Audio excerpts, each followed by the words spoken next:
Medical college for women అంటే I like to take a selfie with them. Okay.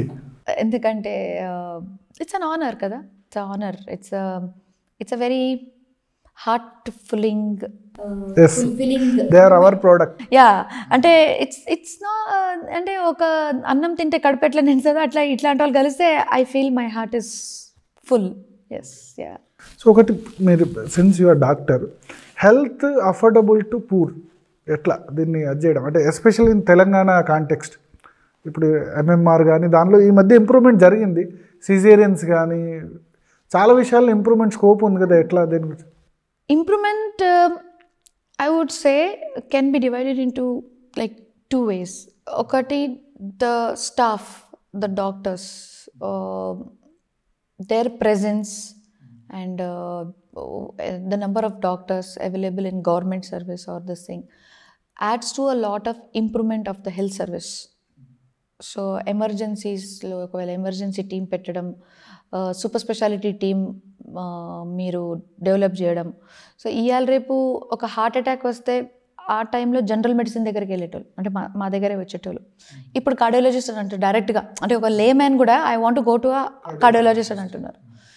Kidney problem అంటే కూడా nephrologist అని అంటున్నారు. So general medicine దగ్గర జ్వరం ఒక లైక్ జనరల్ ప్రాబ్లం తప్ప డయాబెటీస్ ఇట్లాంటి వాళ్ళే వస్తున్నాయి. ఇవాళ రేపు ఇన్ఫాక్ట్ డయాబెటీస్ వాళ్ళు కూడా ఐ గో టు డయాబెటాలజిస్ట్ అని అంటున్నారు. ఎస్, ఎండోక్రైనాలజిస్ట్ అట్లా ఉంటున్నారు. So having super speciality doctors, increasing the qualified man power and availability of the doctors at the right time will give you a quality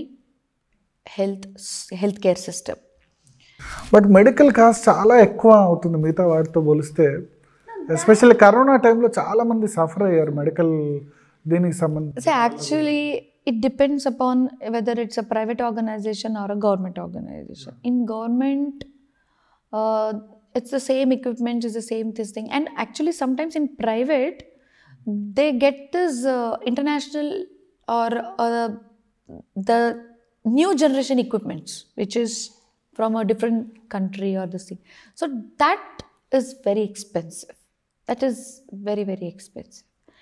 So okavela even government starts getting these new the new equipments from abroad, I think both poor and rich people will be able to. ఇప్పుడు చాలా medical colleges అయ్యాయి, తెలంగాణలో కూడా అయ్యాయి, but still ఇంకా afford చేయలేని situation ఉంది. ఈ అదర్ కంట్రీస్ లాగా మన దగ్గర కూడా ఇన్సూరెన్స్ సంబంధించి ప్రతిదీ విద్యా వైద్యం అన్నది కార్పొరేట్లో ఉండకూడదు ఇట్లా ఆర్గ్యుమెంట్ చేసేవాళ్ళు ఉన్నారు. దానికి మీరు అంటే కార్పొరేట్ అంటే మొత్తం గవర్నమెంట్ చేతిలోనే ఉండాలి ఎడ్యుకేషన్ హెల్త్ అన్నది, లేదు ప్రైవేట్ అన్నది ఉండకూడదు. ప్రైవేట్ ఉంటే ప్రాఫిట్స్ దాని గురించి ఆలోచిస్తారు, ఎస్పెషల్లీ హెల్త్లో ఎడ్యుకేషన్లో ప్రాఫిట్స్ అనేవి చూడకూడదు అని ఆర్గ్యూ చేసేవాళ్ళు ఉన్నారు, అంటే especially social. Got it. I'll tell you simple and it's a choice of the people. At the end it's a choice of the people. ఒక సొసైటీలో you have to have varieties of services available. ఇప్పుడు hospital sector అనుకోండి, ఒకవైపు you have government sector, you have private sector. In private you have nursing homes, you have like the small clinics, or you have tertiary hospitals. పెద్దగా కూడా ఉన్నాయి, చిన్నగా కూడా ఉన్నాయి. Okay, government hospitals కూడా చాలానే ఉన్నాయి మన దగ్గర. ఇంకొక వైపు టీచింగ్ హాస్పిటల్స్ ఉన్నాయి. They all are giving health service only, but it is upon the person what they